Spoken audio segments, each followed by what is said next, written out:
It's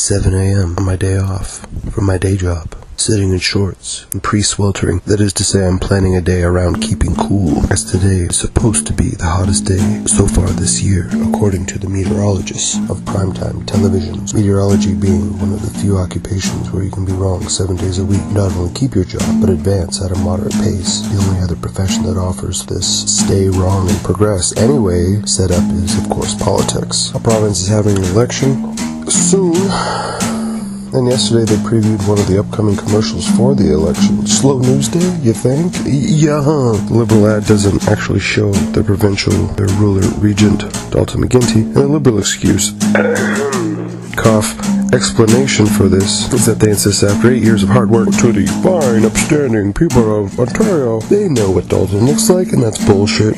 The reason that they don't put Dalton in the commercials is because he looks like Anthony Perkins in Psycho. Dalton doth be a creepy dude. He's a spooky looking dude with wild, crazy eyes. If he approached you for a light after the bars let out, you'd pee your pants and hurry home and off to church on Sunday to beg God to forgive you for leading a life that led you to the devil. That being said, I'm not a fan of the Liberal Party, and haven't been since I started following politics when I was 10 years old. I don't follow politics in the sense that I read every parking permit legislation that is proposed, challenged, reread, and then ultimately turned down by the town hall in the slim chance that they can find enough people to actually get a conversation together on a duly slated arguing night. I can't watch CPAC more than 10 minutes at a time because it is embarrassing to watch a half-full room of grown men and women interrupting and then sarcastically slow clapping all of the fucking time. If cooks were half this undisciplined and surly as these politicians, then cooks would take them out back and Hell's Angel stomp them. Follow politics like most people follow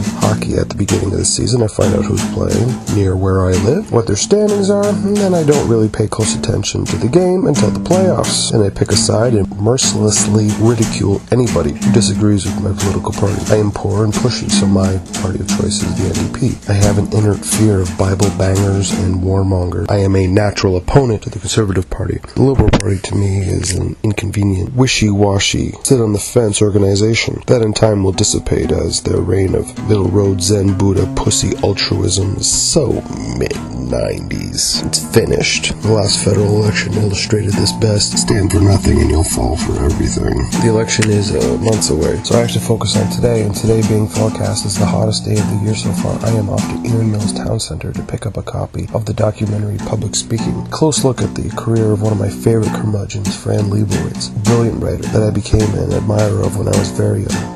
I remember seeing her being interviewed on City Lights, a posh, minimalistic pundit pushing, promoting program of City TV, back when that television station had balls and showed porn after midnight and violent, uncensored slasher flicks during the day. The City TV of the early mid-'80s could see what a vile, safe, boring, white bread, chicken shit, cock gobble it would become in 2011. It would punch itself into a bloody coma that when it then wet its own pants to add to the discomfort. City Lights with Brian Linehan was brilliantly sent up by Martin Short on SCTV under the nearly identical Brock Lanahan, which was bubbly, bursting, bitter bit of satire that almost always brought me to tears. Another City TV program that I missed dearly was Ziggy's Life on Venus Avenue. That to me was about as close to heaven as television ever got, as the camera would follow Ziggy Lawrence to and fro as she lamented and pined for affection and stimulation, segment demure, interrupted by bizarre music videos. Oh Ziggy, you gave my life such joy, and now you're in radio, and I don't listen to radio,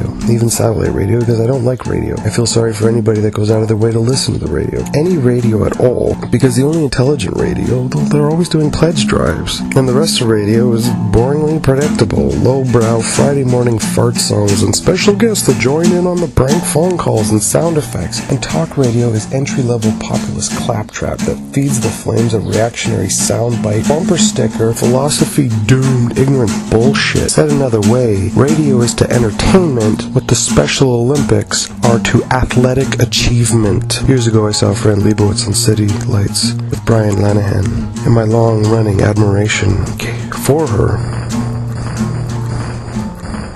is the glib response to a legitimately genuine question in the form of what did you do before you were a writer, and how did that influence your style of writing, to which Fran responded, without a pause, before writing professionally she drove a cab. I paid the bills and taught her nothing about the human condition, human suffering, and neither did the crappy little place that she had to live when she was broke. I'm paraphrasing, of course. I'm paraphrasing a brilliant scribe, never a great idea. But this, of course, is the internet, where most people can't even spell. Even with spell check built in, and their little status updates come out all phonetically fucked up. I wish people would ease up on the exclamation points and the all capital letters already. I had peanut butter and jelly for lunch! LOL, ROTFLMAFOOLA8 winky face, smiley face, WTF, honey. WTF with the colon and the slash, so it looks like I'm giving you, I don't know, WTF you are talking about. I admired Fran's response to the question. Because most of the time writers, performers, people of public display and purpose usually divulge and allocate their small-time roots with the angst and permeation of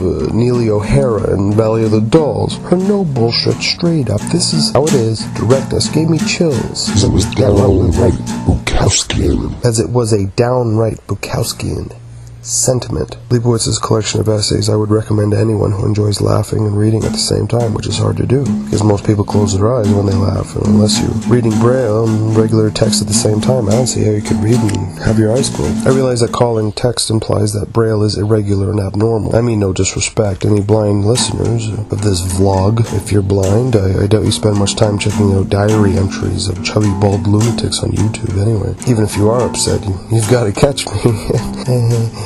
And in the dark, everyone can hear you scream. Tonight on Fox, tough guy, blind people kick some ass after a very special house. House is such a better show now that 13 and Amber Tamblyn are on it together. Let's hope they hook up, or at least make out for an episode. Hope, hope, hope, hope, hope, hope, hope, hope, hope. There was a blind guy UFC. I would totally watch that, but the sound off, out of respect to the deaf people of Canada, the world. Deaf people, or as I like to call them, the only people on earth who don't remember what a great thing Napster was when it came out. What I understand, it's still up, but you have to fill out like 1 million surveys. You have to buy everything you want, which totally defeats the point of Napster, in my opinion. Breaking the law was so much fun. Not that I know, I mean, because like all God-fearing, red-blooded Canadians, I would never engage in an illegal internet activity. I use my internet for sports, news, weather, and legally bound copywritten information. Right, just like everybody else. While I'm out at the mall, I have to pick up Eddie Vedder's ukulele song CD too, just because I love the man's art, you know? And the fact that he and Fran Lebowitz have the same hairdo, it just seems like the kismet thing to do. Cross-promotion, pollination, sweeping the nation.